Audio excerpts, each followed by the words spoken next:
मिशिकाला makeup आणि stylish कपडे घालण्यास वडिलांनी कधीही परवानगी दिलेली नव्हती. हा वडिलांचा मुख्य नियम होता. मिशिकाला कधीकधी वडिलांकडून अन्याय झाला असे वाटले, पण तिने त्यांचा आरोग्याचा विचार करून काहीही बोलली नाही. आपली बोटं क्लिक करत ईशाने मिशिकाच्या टेबलवर अवलंबून पाहिले. तिचे दैवी रूप अप्रतिम होते. सर्व कर्मचारी तिला सौंदर्याची देवता समजत होते. मिशिकाने डोळा वर केला आणि हसत तिचे अभिवादन केले. ईशा हसली आणि तिच्या नजरेतून भेळ टाकली. मिशिकाने ओठ घट्ट करून तिला तिरकस पाहिले आणि डोळे मोठे करून उभी राहिली. आपल्या नवीन बॉसला महिला सहाय्यक हवी आहे, ज्यामुळे कंपनीची माहिती नीट समजेल. त्याने आपल्या कर्मचारी डेटाबेसमध्ये तपासले आणि तुला निवडले.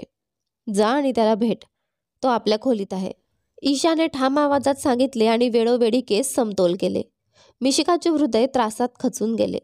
तिला निर्णय घेण्यास अडचण वाटत होती की ती आपली समस्या सांगावी की नाही. लवकर करा, ईशाने आदेश दिला आणि त्या ठिकाणाहून निघून गेली. आपले नवीन बॉस आले. मिशिका, त्याच्या प्रेमात पडून आमची प्रेम स्पर्धक होऊ नकोस. तो आमची मालमत्ता आहे, गॉसिप गँगने खालच्या आवाजात इशारा दिला. तिने त्याचा फोटो अजून पाहिला नव्हता. मला खात्री आहे, पहिल्याच दृष्टिक्षेपात ती त्याच्यावर प्रेमात पडेल, मेघा जास्तच भरभराट करत म्हणाली. नाही, धन्यवाद. मी प्रेमावर विश्वास ठेवत नाही. मी कायमची अविवाहित राहणार आहे, मिशिकाने सांगितले आणि नवीन बॉसच्या खोलीकडे धावत गेली. डीप श्वास घेऊन तिने बॉसच्या परवानगीसाठी दरवाजा ठोठावला. तिला कोणताही प्रतिसाद मिळाला नाही. ती जवळपास 1 तास बाहेर थांबली आणि नंतर पुढे जाण्याचा निर्णय घेतला. एंट्री करा, तिच्या नवीन बॉसने सांगितलं. मिशिकाने डोळे खाली वाकवले आणि खोलीत गेली, दरवाजा बंद करताना. बॉस बराच वेळ फाईल्समध्ये बुडालेला होता, तिच्या उपस्थितीला दुर्लक्ष करत. संयम गमावून मिशिकाने डोकं वर केलं आणि अखेर त्याच्याकडे पाहिले. तिच्या पायाखाली थरथराट जाणवू लागला, कारण तिने बॉसच्या खुर्चीत बसलेल्या व्यक्तीला ओळखले. अंशुल, हा शब्द तिच्या ओठातून अनायासच सुटला. पुन्हा भेटून आनंद झाला. अंशुल मृत दृष्टीतून तिचे अभिवादन करतो. तिच्या घशात गुठळी अडकत असताना मिशिकाने त्याच्याशी बोलण्याच्या शब्दांचा शोध सुरू केला.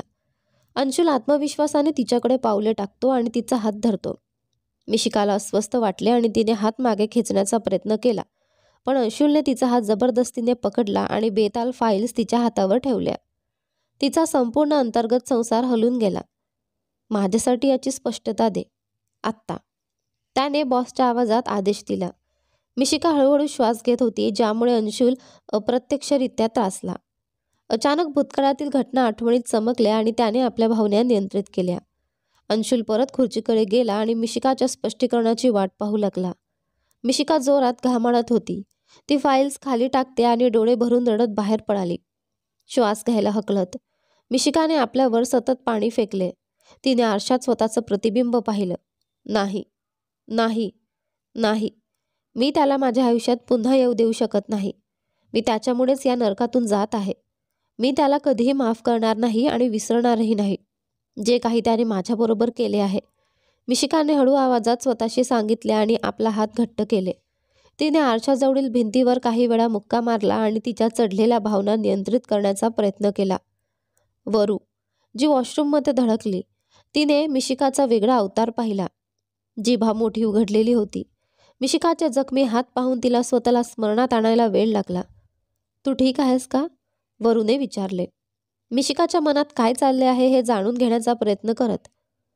वरू, मी पूर्णपणे ठीक आहे आणि मी रिझाईन करू इच्छिते, मिशिकाने सांगितले, ज्यामुळे वरूला धक्क वाटले. काय, पण का, वरूने आश्चर्याने मिशिकाकडे पाहत विचारले. मी त्याची सहाय्यक म्हणून काम करू शकत नाही, वरू, आणि मी करणारही नाही. कृपया, जेव्हा तो माझ्याजवळ असतो तेव्हा मला आरामदायक वाटत नाही, मिशिकाने घाबरून सांगितले. तो कोण आहे, वरूने खोल नाकावर ताण देत विचारले. अंशुल, आपला नवीन बॉस, मिशिकाने हृदयात उद्भवलेल्या वेदनेसह सांगितले. तिने डोळे भरलेले वळूला मिठी मारली. का, कोडे म्हणून सांगणं थांबव, स्पष्टपणे समजव, वरूने तिला विनंती केली. मिशिकाने मान हलवली आणि अखेर अंशुलशी संबंधित तिच्या भूतकाळातील घटनांचा खुलासा केला. मी तुझी परिस्थिती समजू शकते, पण तू या भूमिकेतून मागे हटू शकत नाहीस, वरूने चिंताग्रस्तपणे सांगितले. का, मिशिकाने विचारले. ती दुःखाने डोळे मिटले. त्याने ही भूमिका स्वीकारण्यापूर्वी आपल्या कंपनीने आपल्या कराराची पुनर्रचना केली होती आणि आपल्याकडून सहीसाठी पाठवली होती. तुला आठवतं का? वरूने उत्सुकतेने विचारले. हो, मग काय? मिशिकाने आपला संयम गमावला. मिशिका, तुला संपूर्ण करारपत्र वाचले नाही का? वरूने विचारले. मिशिकाने डोके हलवले आणि म्हणाली, मी पूर्णपणे वाचू शकले नाही. मला वाटले की हा जुन्या करारासारखाच आहे, फक्त थोडे बदल आहेत. वरू ऐकून थक्क झाला. त्याने आपले कपाळ पुसले आणि ओरडला, अरे मूर्ख, करारामध्ये असा नियम होता की नवीन प्रोजेक्ट मॅनेजर नेमल्यावर विद्यमान कर्मचारी 3 वर्षांसाठी कंपनी सोडू शकणार नाहीत. मिशिकाने आपले कपाळ 3 वेळा हाताने धरले आणि अतिशय रागाने दात दाबले. मी माझा स्वतःचा खड्डा कसा खोदू शकते?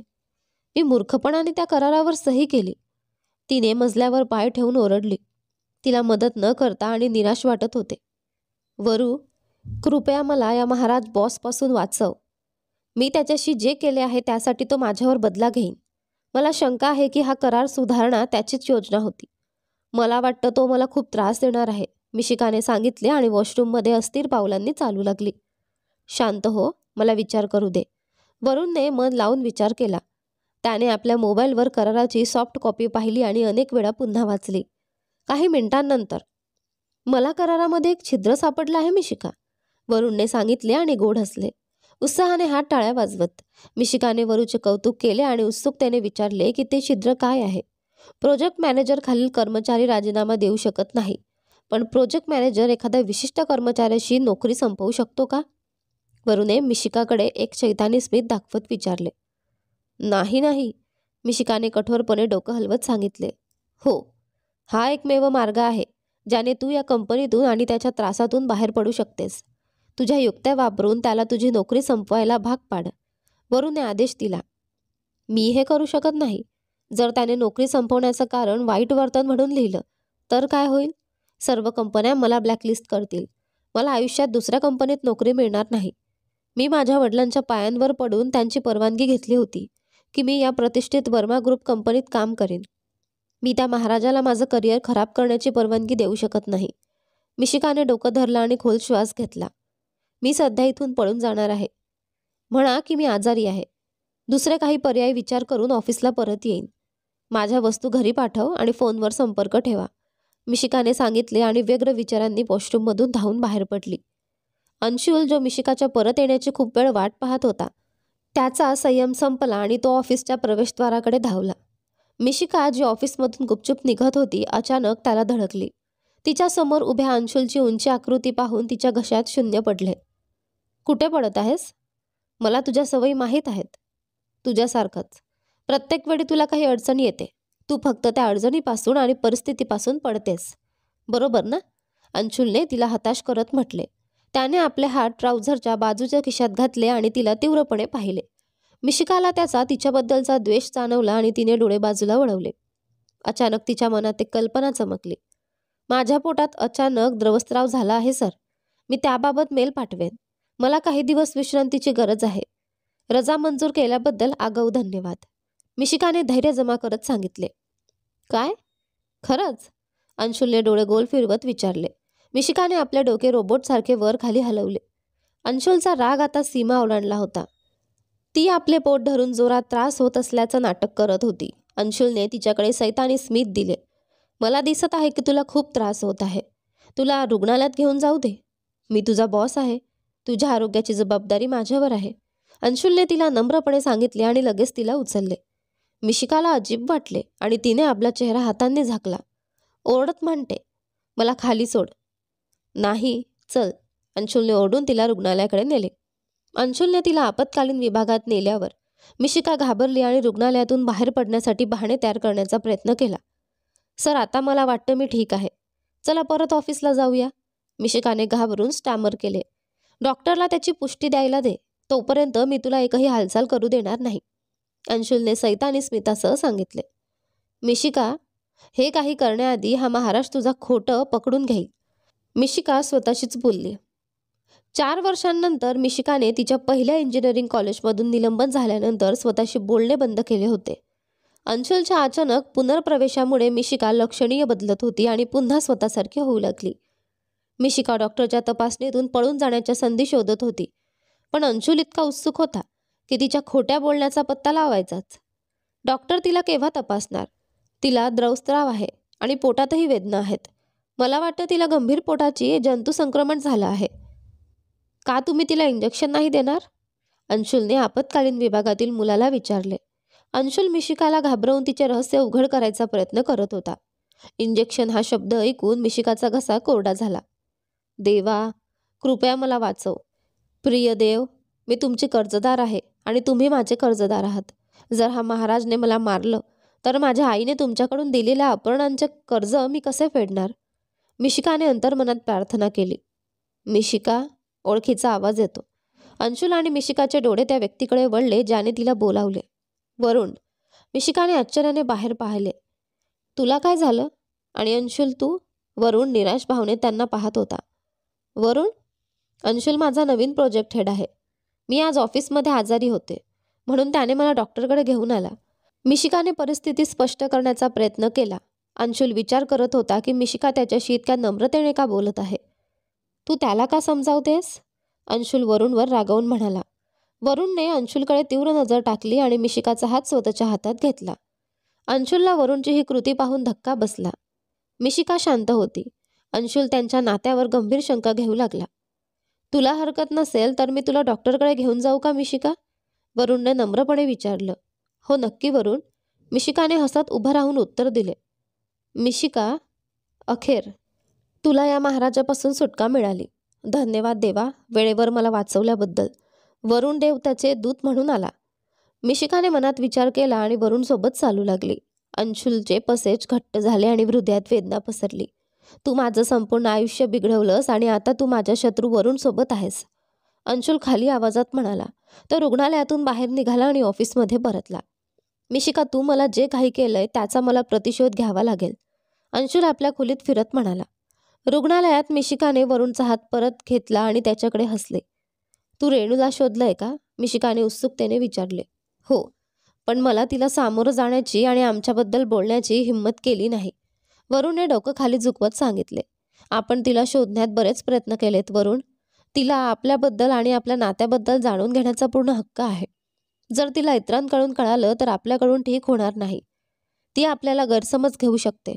मिशिकाने त्याला समजावले. वरुणने डोकं हलवले आणि आपल्या कौटुंबिक डॉक्टरांच्या खोलीपर्यंत पोहोचले.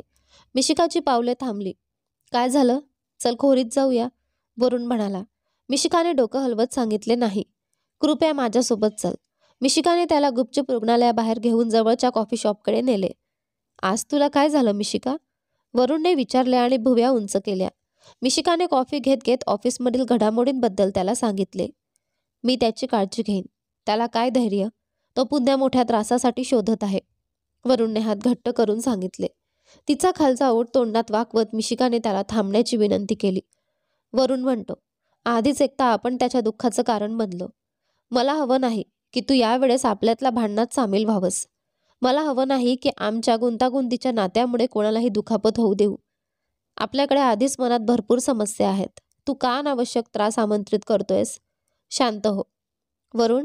मिशिकाने त्याचा राग शांत करण्याचा प्रयत्न केला. वरुणने दीर्घ श्वास सोडला. त्यांनी काही वेळ बोलला आणि वरुण मिशिकाला तिच्या घरी सोडून आपल्याकडे परतला. सर, श्रीमान वरुण यांनी कॉफी शॉपमध्ये मिशिकासोबत संभाषण केल्यानंतर तिला तिच्या घरी सोडले. तर माझा माहितीदार विराजनुसार सध्या श्रीमान वरुण आपल्या घरी आहेत. पवन अंशुलचा गुप्तहेरने माहिती दिली. अंशुलने ओठांवर स्मित रेखाटले आणि म्हणाला, चांगलं काम, पुढे सुरू ठेवा. मला त्यांच्याबद्दल प्रत्येक माहिती हवी आहे. हो सर, पवन म्हणाला आणि कॉल संपवला. अंशुलने पेपर वेट हातात धरून दुष्ट स्मित हास्य करत त्याला फिरवले. मिशिका घरी पोहोचल्यावर ती बीन बॅगवर बसून निरर्थकपणे बघत होती. काय झालं? Bean bag? श्वेता म्हणाली. स्वयंपाकघरातून कांद्यांची भजी घेऊन आली. मिशिकाला उत्तर देण्याचं मन नव्हतं. ती शांत होती. अरे मूर्ख, तुला काय झालं? तू इतकी दुःखी का आहेस? मी नेहमी तुझा गोंधळ साफ करत बसते, श्वेताने तिच्यावर ओरडली. श्वेता, यावेळेस ही गंभीर समस्या आहे. अंशुल परत आला आहे, मिशिकाने खाली आवाजात सांगितले. अंशुलचं नाव ऐकून श्वेताचे हात भीतीत थरथरले. तो जाणतो का की मी तुझ्यासोबत इथे राहते? श्वेताने श्वास उचकटत विचारले. नाही, त्याला माहीत नाही की तू माझ्यासोबत इथे आहेस, मिशिकाने आत्मविश्वासाने सांगितले. देवाचे आभार, श्वेताने तोंडातली भजी चावून म्हटले. श्वेता, मला वाचव. मी तुला त्याच्याबद्दल सांगितले नाही, बरोबर ना? आता तुझी जबाबदारी आहे की तूही मला वाचव, मिशिकाने प्रार्थना केली. नाही, मी अंशुलचा सामना करू शकत नाही. मिशिका, मी तुला मदत करू शकत नाही, पण तुला एक मोफत सल्ला देऊ शकते, श्वेताने संकोचाने सांगितले. आणि तो काय आहे? मिशिकाने अंदाज लावण्याचा प्रयत्न करत विचारले. पळा, श्वेताने जोरात ओरडली. तिच्या संवेदनशील कानांना हात लावला. मिशिकाने तिच्या खांद्यावर हात ठेवून म्हटले, तू तो आवाज कमी करूनही सांगू शकली असतीस. मिशिकाने भुवया करडल्या. उठ आणि आपलं सामान पॅक करूया. आपलं घर वेळेत रिकामं करण्याची योजना आखली पाहिजे, श्वेताने तणावाने तोंडात भजी भरत सांगितले. माझ्या मते ही योजना काम करणार नाही. व्यावहारिक राहा. आपण कुठे जाणार? तुला खात्री आहे की तो पुन्हा आपल्याला शोधणार नाही? आपण पुन्हा त्याचा सामना करणार आहोत. आपल्याला मानसिक तयारी हवी आहे. यावेळेस मी समस्यांकडे पडून जाऊ इच्छित नाही. मी माझ्या समस्यांना सामोरे जाऊ इच्छित आहे, मिशिकाने डोळ्यातून अश्रू गळवत सांगितले. मिशिका भावनिक झाली. गेल्या घटनांची आठवण करून ज्यात तिला आणि तिच्या वडिलांना, विजय यांना अंशुलच्या कुटुंबियांनी त्यांच्या स्वतःच्या घरातून धडक दिली होती. तिचे वडील संपूर्ण समाजासमोर अपमानित झाले होते. श्वेताने मिशिकाचं मत ऐकून मान डोलावली. ठीक आहे, पण तू एवढ्या काळापर्यंत हे कसं सहन करशील?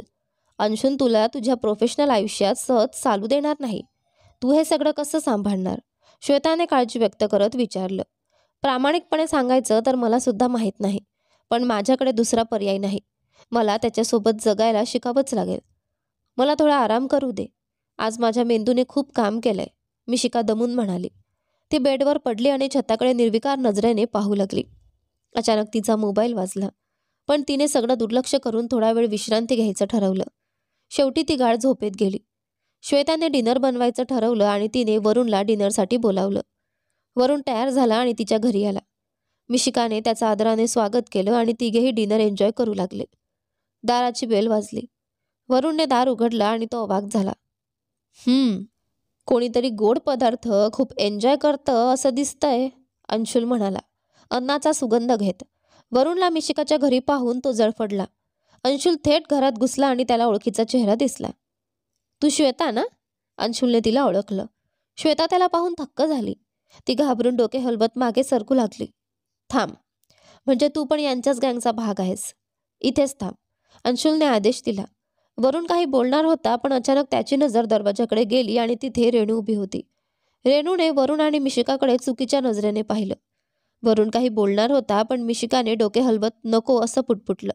वरुणने हताश चेहऱ्याने गप्प बसणंच पसंत केलं. रेणू पुढे आली आणि मिशिकाच्या गालावर जोरात थप्पड मारली. मी त्याच्यावर प्रेम करते हे तुला माहिती असूनही तू त्याला माझ्याकडून हिसकावून घेण्याचा प्रयत्न केलास? किती निर्लज्ज आहेस तू. मला तुला माझी बेस्ट फ्रेंड कधीच मानायला नको होतं. रेणू वेदनेने ओरडली. मिशिकाने मान खाली घातली आणि गप्प राहणं पसंत केलं. धन्यवाद अंशुल, की तू मला त्यांचे खरे चेहरे दाखवलेस, रेणू रडत म्हणाली. वरुणच्या मनाला हे शब्द बाणासारखे टोचले.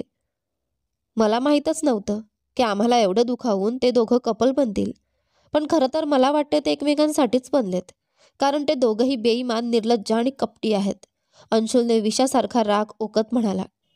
मिशिका, तुला मी आयुष्यातील सगळं दुर्दैव देऊन टाकते. तू यातना भोगशील, रेणूने शाप दिला. वरुणचा राग अनावर झाला आणि तो ओरडला. कुणाला शाप देतेस तू? तिला, जिने मला तुझ्यापर्यंत पोहोचायला मदत केली, की तिला, जिने तुला तुझं करिअर घडवायला मदत केली? रेणू आणि अंशुल दोघेही थबकले. वरुणने सत्य उघड करायचं ठरवलं. रेणू, तू कायम मला चुकीचं समजलीस. मिशिका माझी बेस्ट फ्रेंड आहे, त्याहून जास्त किंवा कमी काहीच नाही. तुझा ठावठिकाणा शोधण्यासाठी तिने श्वेताची मदत घेतली. जेव्हा आम्हाला कळालं की तू ह्याच शहरात आहेस, तेव्हा आम्ही ठरवलं तुझ्याशी येऊन शांतपणे बोलू. अंशुलच्या अपरिपक्वतेमुळे मिशिकाचं. वरुण बोलत असताना मिशिकाने त्याच्याकडे रोखून पाहिलं आणि पुटपुटली. चुप बस वरुण, नको. अंशुल सर्व लक्ष देऊन ऐकत होता आणि वरुण काय सांगणार होता याची त्याला उत्सुकता निर्माण झाली होती, पण मिशिकाने त्याला थांबवलं. काही खास नाही. मी माझं शिक्षण गमावलं. मला पुन्हा सुरुवातीपासून शिक्षण घ्यावं लागलं. माफ कर रेणू. आतापासून मी वरुणपासून अंतर ठेवेन. कृपया आमच्या नात्याचा गैरसमज करून घेऊ नकोस. मी कॉलेज बदलल्यानंतर वरुण माझ्या घरी आला आणि मला कळालं की तो माझा लांबचा नातेवाईक आहे. तुला माहिती आहेच की माझे वडील मला घरापासून लांब पाठवायला तयार नसतात, म्हणून त्यांनी वरुणला माझं गार्डियन बनवलं. तुला अजूनही विश्वास बसत नसेल तर मी माझ्या वडिलांना फोन लावते. तू स्वतः वरुणबद्दल त्यांना विचार. मिशिकाने फोन रेणूच्या हातात देत सांगितलं. रेणू अपराधी नजरेने खाली पाहू लागली. वरुणने तिच्यासमोर गुडघे टेकले आणि म्हणाला, मी कोणावर प्रेम करू जेव्हा माझं संपूर्ण हृदय फक्त तुझ्या आठवणींनी भरलेलं आहे. त्याच्या डोळ्यांतून अश्रू वाहू लागले. रेणूच्या मनाला हे शब्द भोकसल्यासारखे झाले. ती शांतपणे घराबाहेर निघून गेली. वरुण, ती सुरक्षितपणे घरी पोहोचली याची खात्री कर. जा, मी अंशुलला सांभाळते. मिशिकाने हळू आवाजात वरुणला सांगितलं आणि त्याला जबरदस्ती बाहेर पाठवलं. वरुण निराश चेहऱ्याने निघून गेला. तू आता आमच्या घरातून जाऊ शकतोस अंशुल, मिशिका ठाम आवाजात म्हणाली. तिने हात छातीवर घालून त्याच्याकडे घृणास्पद नजरेने पाहिलं. अंशुलला स्वतःच्या चुकीची जाणीव झाली.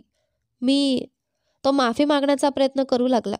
मिशिकाच्या डोळ्यात अश्रू दाटले आणि ती ओरडली, निघून जा माझ्या घरातून. मला माझ्या आयुष्यात किंवा घरात तू नकोय. अंशुल आतून पूर्ण तुटून गेला. त्याने मान खाली घातली आणि शांतपणे तिथून निघून गेला. यानंतर पुढे काय होतं ते पहा आपल्या कथेच्या पुढच्या भागामध्ये. धन्यवाद.